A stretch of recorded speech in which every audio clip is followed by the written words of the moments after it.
WFUZ-TV, Coastal Alabama, Northwest Florida. The People's Voice.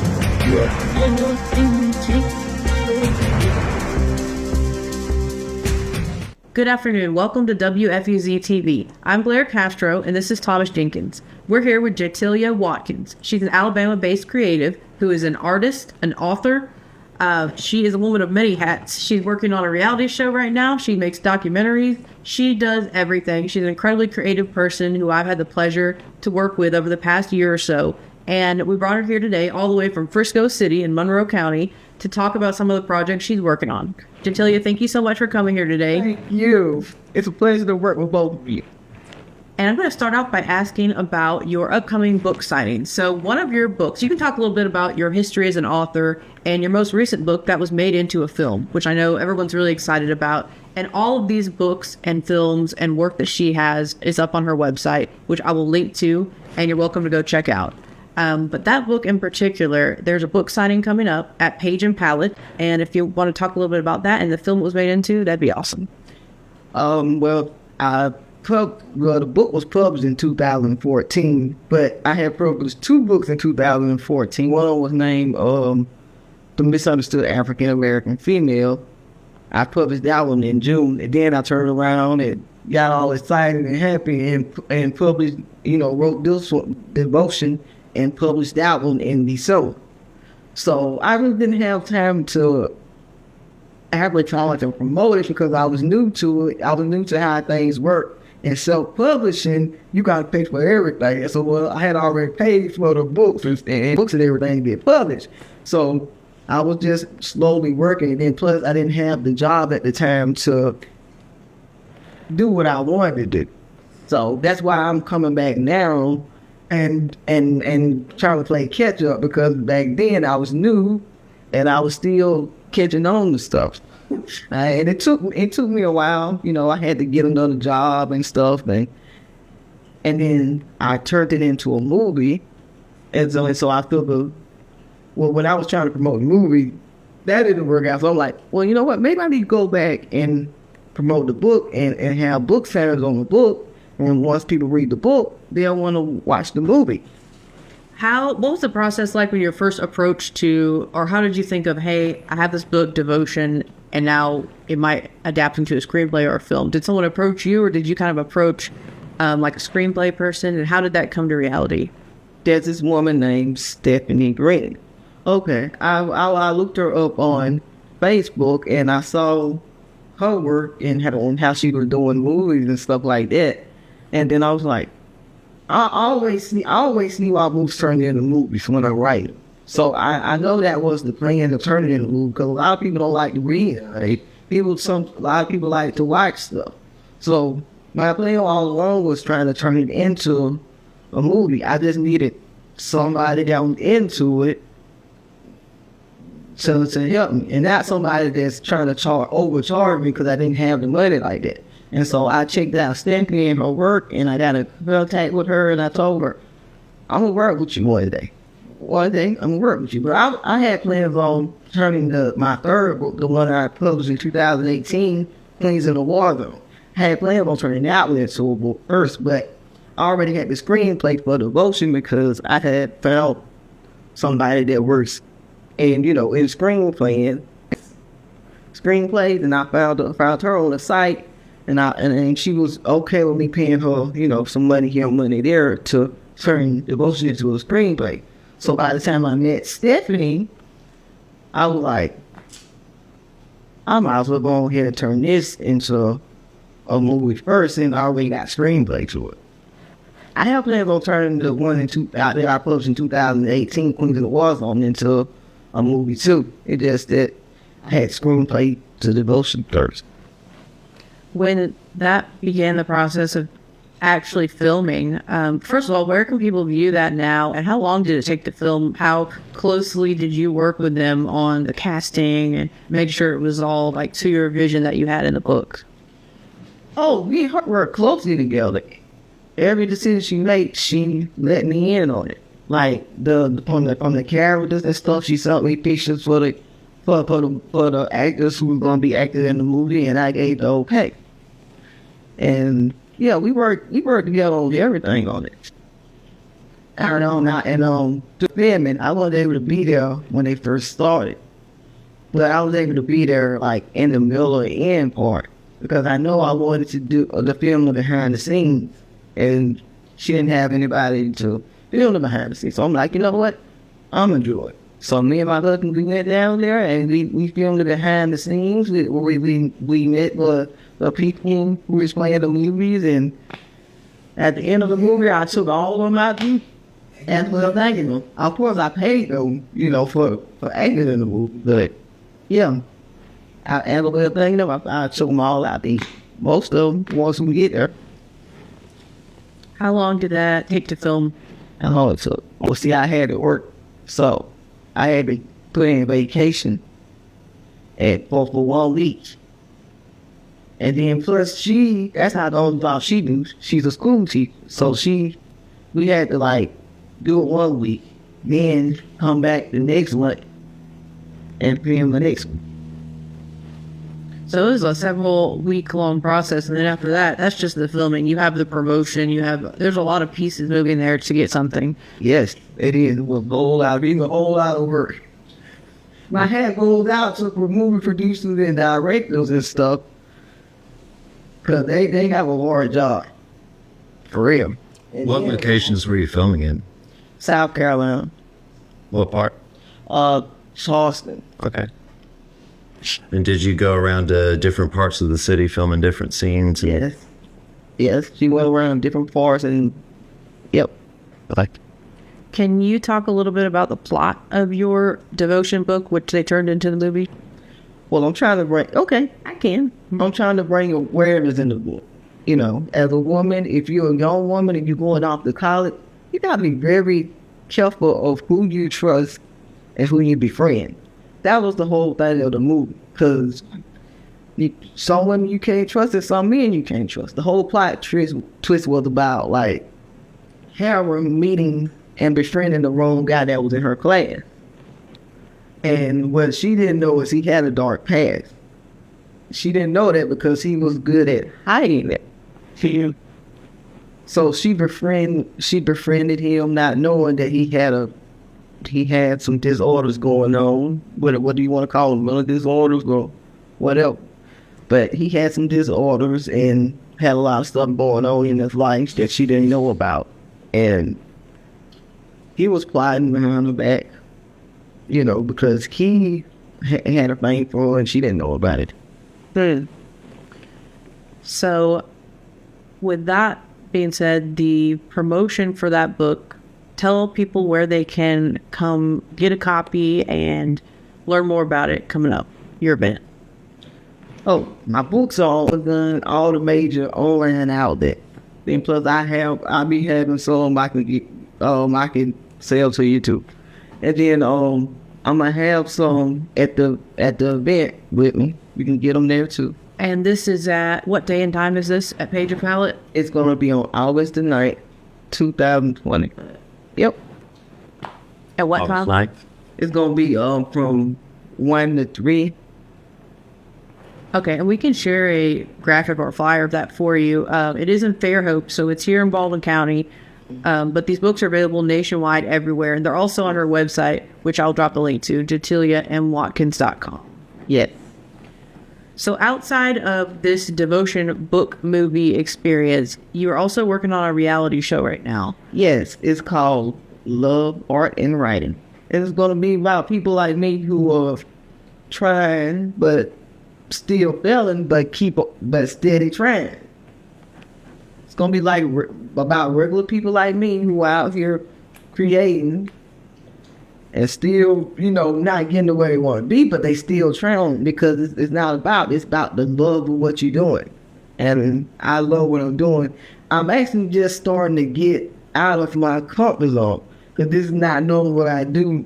The real me, I'm a loner, right? I'm trying to learn how to be a people's person and put myself out there and everything like that. And that's another reason. That's the main thing of what took me so long, because I'm a loner. And I don't just go out there like that. So now I'm trying to put myself out there like that. What would you say is your main source of inspiration for your art? Like, where does the muse come from? What, were you talking about the art or the book? Like your all-encompassing artistic, creative side. What do you attribute that to?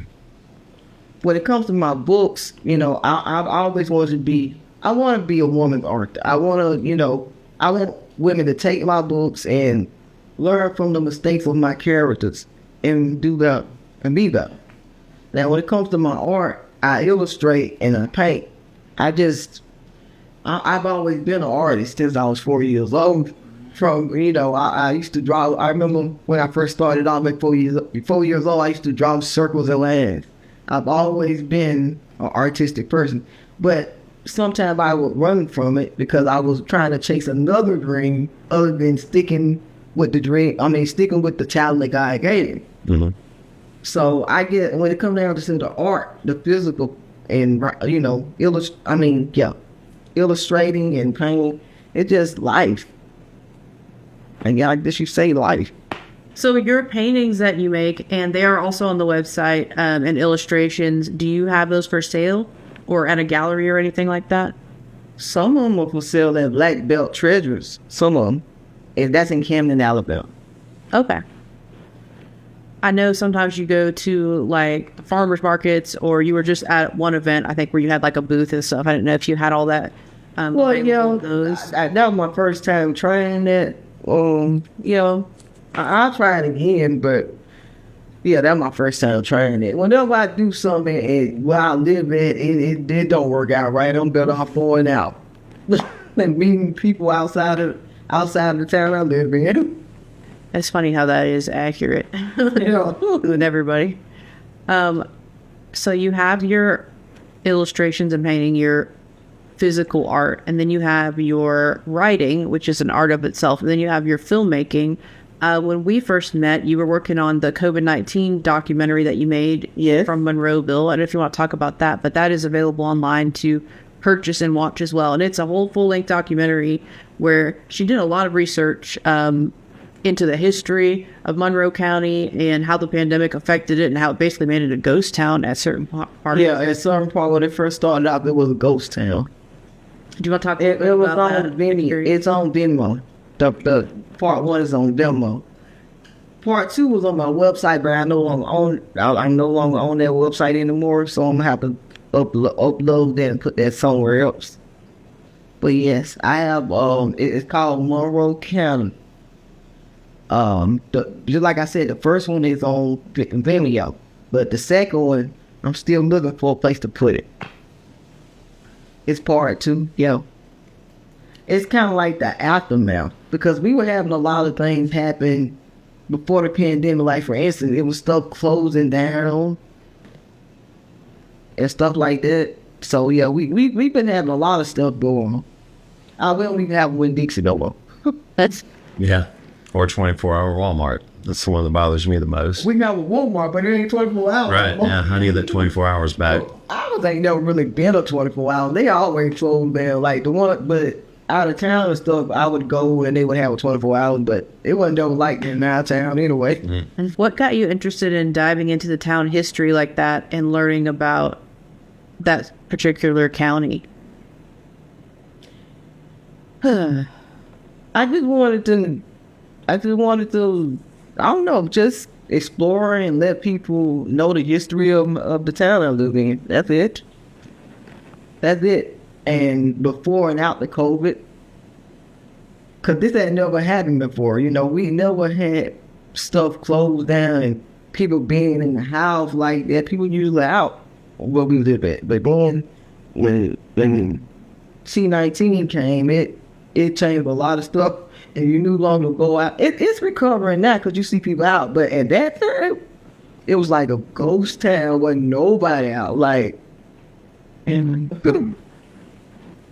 Yeah. I think a lot of people don't even look into the history of their own towns, especially if they're a smaller town here in Alabama, which I started doing that as well. But I saw the part of the documentary, you went to like the museums and you talked to people with like old newspaper articles and the curators of stuff, and that's really important because a lot of people don't even know that stuff exists, nor do they reach out and have a conversation with them and try to learn about it. they don't care. Really, they don't care about these small towns. These small towns have a lot of history. A lot of history. They mostly care about the cities. What's going on there. But it starts in a small town because a lot of the people who live in cities, they started off at a small town. And then they'll go live in the city and just forget about where they come from. You have to remember where you come from in order to know where you're going. It's true. Yep. I think they also filmed To Kill a Mockingbird there, didn't they? Yep. They have plays on Saturdays sometimes. I forget the dates. I'm never off work when they do it. My husband and his mom go. I'm never where they're off to go. Yep, they be having plays in the it be in a museum. Yeah. I want to do a documentary on what it's like to be an outcast, a black sheep. I want to do a documentary on that. I remember you did a coffee addict documentary thing too. My husband wanted to do that. That was him. Because he had a coffee addiction. And he said, he said, I want to do a documentary. I want to do a documentary on my coffee addict. And I'm like, okay, we can do it. I was excited. I was like, man, I'll go find some people to be in there with the same coffee habit. Let's do it. So I was happy to do it. We also have coffee addiction here. So you enjoy just being in the filmmaking and documentary making process itself, in addition to the writing. And yeah. So that's what I'm getting. Yeah, I can relate to that. I have all the studios set up here, and I play 4 to 7 different instruments depending on how I'm feeling that day. And I just, like you, I like to create and get into things, use my hands to do things. Yeah, and that's a lot. That's a lost art. People don't want to do that anymore. Yeah, it's easier to just watch a screen. Let life pass by instead of putting it down and trying to do something yourself. Yeah, I want to do it myself. Mm-hmm. I need a team. Hopefully I can get a team. Yeah, it's hard trying to put so much together by yourself. Again, like I just started doing chocolate on a whim a couple weeks ago. I'm like, I've done a bunch of stuff in the kitchen. Why not candy? So started that. And you get a bunch of irons in the fire, and soon you're burnt out on one thing and chasing another thing and another thing and another thing. Yeah. You said chocolate. Mm-hmm. So you learned how to make chocolate? Yeah, like I learned how to assemble a candy bar.